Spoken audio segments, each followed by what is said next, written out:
Good morning everyone, this is Professor Vincent Torre Bongolan. Alam niyo mga kaibigan, no? Real talk tayo. Yung mga loyalista, yung mga taong sumusuporta dati kay Pangulong Ferdinand Romualdez Bongbong Marcos Jr., suko na. Okay? Suko na yang mga yan. Alam na nila kung ano ang totoo, no? Alam na nila at kilala na nila kung sino talaga si Pangulong Marcos Jr. Alam nila po na bigo itong si Pangulong Marcos Jr. na gampanan ang kanyang ipinangako na build better more, making the Philippines greater than the previous administration. Failed, bagsak po si Marcos Jr. Kaya wala na po silang kumbaga salita pa, no? Pansinin po ninyo, sino po ang maingay sa social media? Mga abogado, no? Mga abogado, mga vloggers ng mga dilawan o pinklawan. Okay? So yan po ang kalaban ngayon ng mga Duterte. Ginagamit nila itong administrasyon, itong kapalpakan ni Marcos Jr. para, no, sirain, wasakin, no, ang kredibilidad ni Vice President Sara Duterte. Okay? Ngayon, kung sinasabi ninyo na tahimik na itong mga loyalista, bakit nandoon pa sa ICC si Pangulong Duterte? Simple lang. No? Simple lang yan. Itong mga dilawan at pinklawan na ito, gumagawa ng paraan para nang sa gayon ay hindi bumango ang pangalan ni Marcos Jr. Gumagawa sila ng paraan para patuloy na lumubog ang kredibilidad, ang pangalan, ang imahe ni Marcos Jr. Habang pinalulubog nila si Marcos Jr., isinasabay nila sa paglubog si Vice President Sara Duterte. Para mangyari yon, papayag lamang sila, no, na alam niyo na, no, gaya nga po ni Attorney Cristina Conti ang sinasabi niya at sinasabi po ng ilan sa kanilang mga kasama sa NPA group, no, NPA group, ay makakauwi lamang daw si dating Pangulong Duterte kung pipirmahan po ni PBBM ang kanyang release. O, diba? Pipirmahan ni PBBM ang kanyang release. Pero bakit hindi pumipirma si PBBM? Dahil sa napakalaking krimen po na ginawa ni Pangulong Marcos Jr., wala po siyang ligtas. Wala po siyang ligtas. Matanggal man siya sa pagkapangulo sa 2028, kapag ang papalit na pangulo ay si BP Sara, automatic yan, no? Automatic yan. O kahit hindi po si BP Sara, wag lang dilawan o pinklawan, panigurado yan. Malaki po ang kasong kakaharapin ni Marcos Jr. Kung hindi man po matapos ni Marcos Jr. ang kanyang pagiging pangulo, ay mapapababa po siya sa pamamagitan ng impeachment. Okay? Mapapababa po siya sa pamamagitan ng impeachment.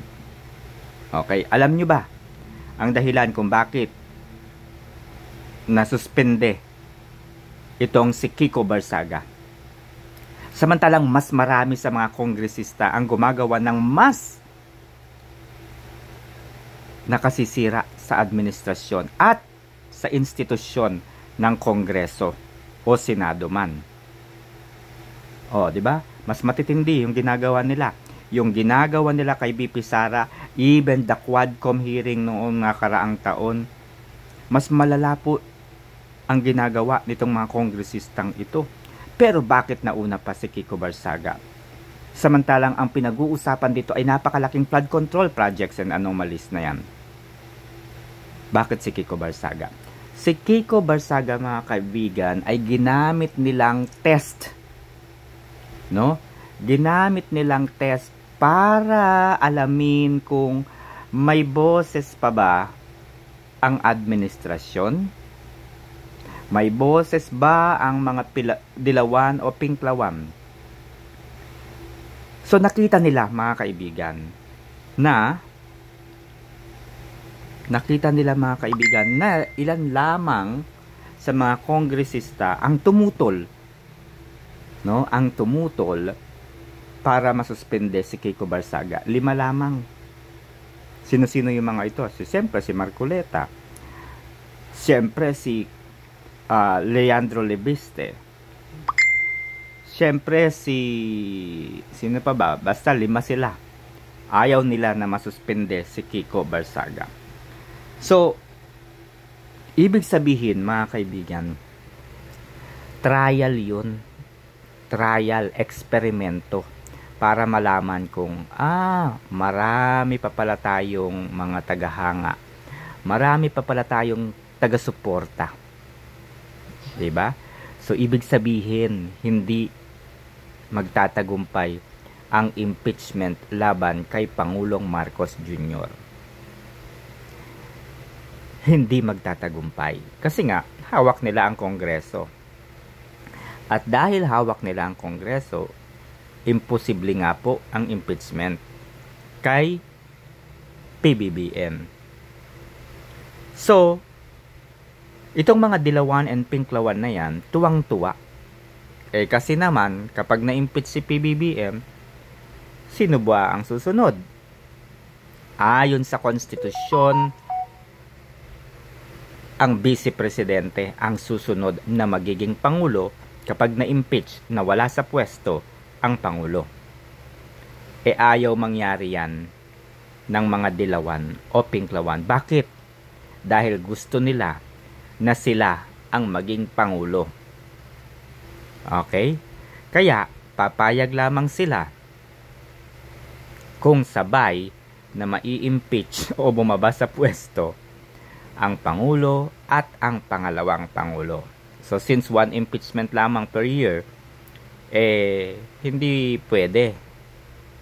'Di ba? Hindi pwede. Kasi kung titingnan ninyo, mas maraming impeachable offense ang Pangulo kesa kay BP Sara na paulit-ulit na lamang nire-recycle ang 125 million pesos confidential fund. Samantalang ang Pangulo, napakarami culpable violation of the Constitution, graft and corruption or malversation of public funds, crimes against humanity, and all other high crimes po ang ginawa ni Pangulo. So, mas marami pong grounds for impeachment ang Pangulo. Pero hindi siyempre pumapayag ang mga dilawan at pinklawan dyan. Kasi nga, alam nila si BP Sara ang susunod. So, mangyayari lamang po ang pag-uwi ni dating Pangulong Duterte kung dalawang magre-resign, Pangulo at pangalawang Pangulo. Tuwang-tuwa ang mga dilawan kapag ganyan po ang senaryo o mangyayari. So, to cut the story, kahit anong dikit po, kahit anong pagkonekta nila, kahit anong kalkal po nila sa anomalya sa flood control projects na yan, at ikonekta kay Duterte at sa mga Duterte, at the end of the day,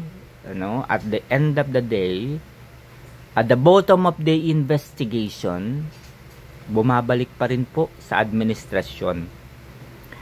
Take for example, yung revelasyon po ni dating ako Bicol Party List Congressman Zaldico. Yung mali-maleta na ipinakita niya. Tapos nakita po ang isang Maserati na sasakyan. 'Di ba?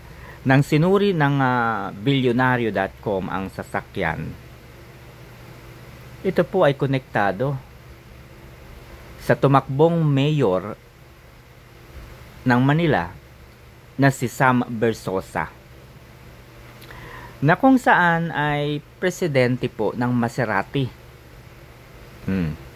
Maserati yung nakita doon sa mga tabi ng maleta na sinasabi po ni Zaldico. Maserati. Tapos, nagkataon na Maserati ay ang Pangulo o Presidente o CEO o o ano man ang posisyon, ay si Sam Bersosa. Si Sam Bersosa din ang co-founder ng Front Row.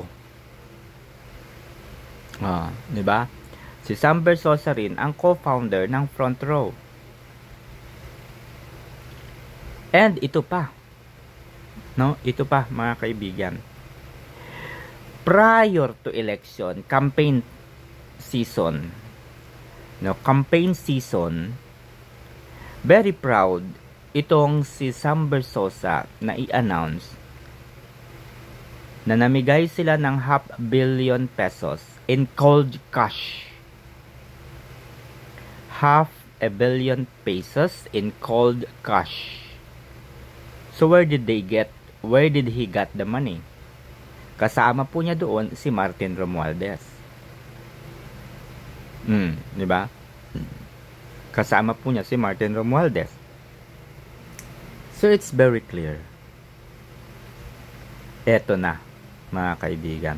Paano naman na-connect dito at naging, alam nyo na, involved itong si Garjola at si Ralph Recto?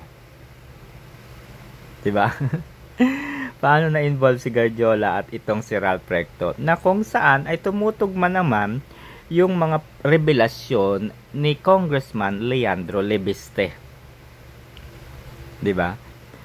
Diba, sabi ni Congressman Leandro Lebiste, kung meron pong dapat investigahan nito, isa sa mga kongresista na nakakubra ng malaki sa DPWH sa pamamagitan po ng flood control project ay si Garjola, si Congressman Edwin Garjola. Ulit-ulitin natin yan. Diba? So, it is very obvious na hanggang sa ngayon, napanood nyo ba yung sinabi ng abogado ni Congressman Saldico? Ang dami pong press release, no? Nagsabi na rin po si Marcos Jr. na ipasususpindi ang passport ni Saldico. Hanggang sa ngayon ay hindi pa po suspendido yung passport ni Saldico. Meaning to say, Saldico has allowed. No, si Saldico is allowed or was still allowed to travel anywhere because his passport is not yet canceled. So hindi pa canceled. Yung sinasabi po ni Ombudsman, siyempre yung sinasabi ni Marcos Jr., ni Pangulo, na ipasususpindi niya yung passport, salita lang yun. Press release para matakot si Saldico. Press release para matakot si Saldico. Hindi natakot. Nakapaglabas na ng maraming impormasyon.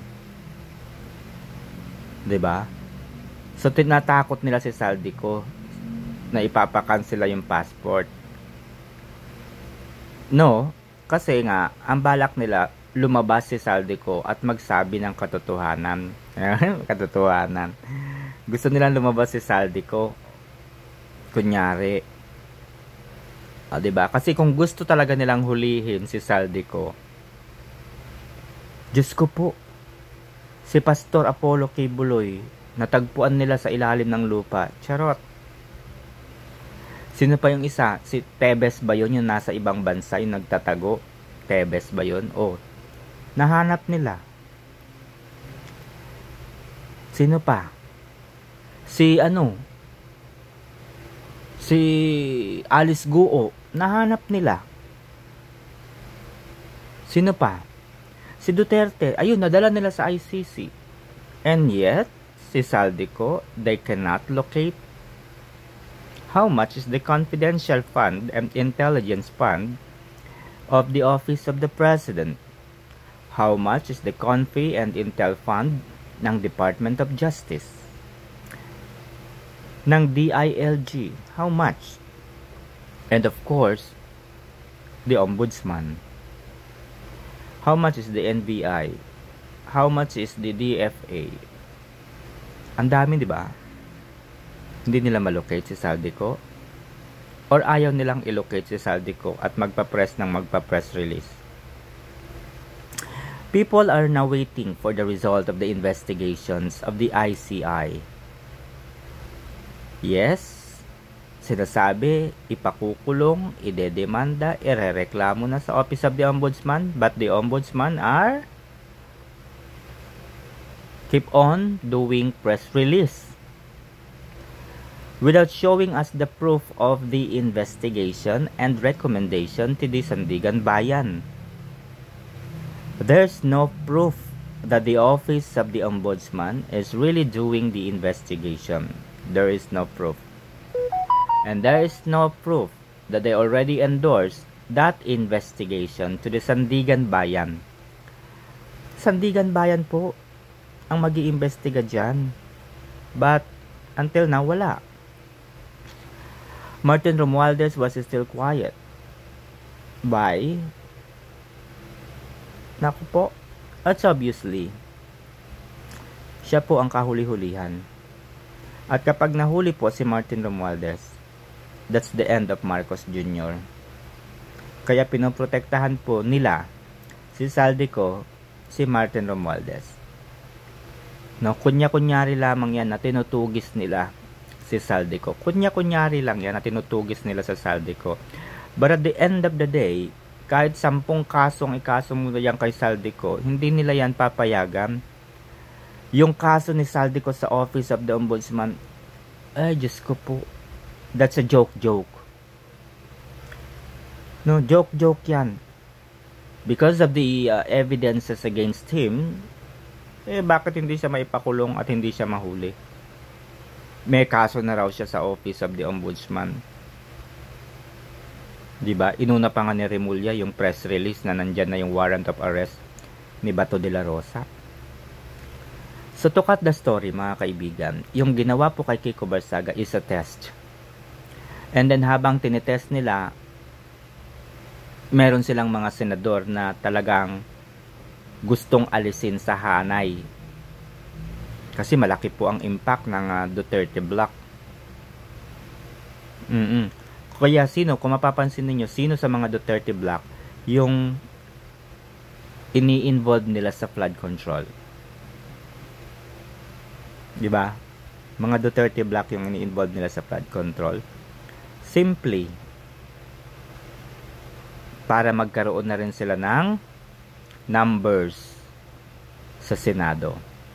At ang may pakana ng lahat ng ito, Dilawan and Pink Lawan.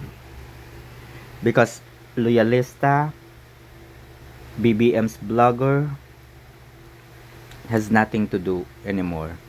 Ang hirap na nilang ipagtanggol si Marcos. Hindi na nila kaya.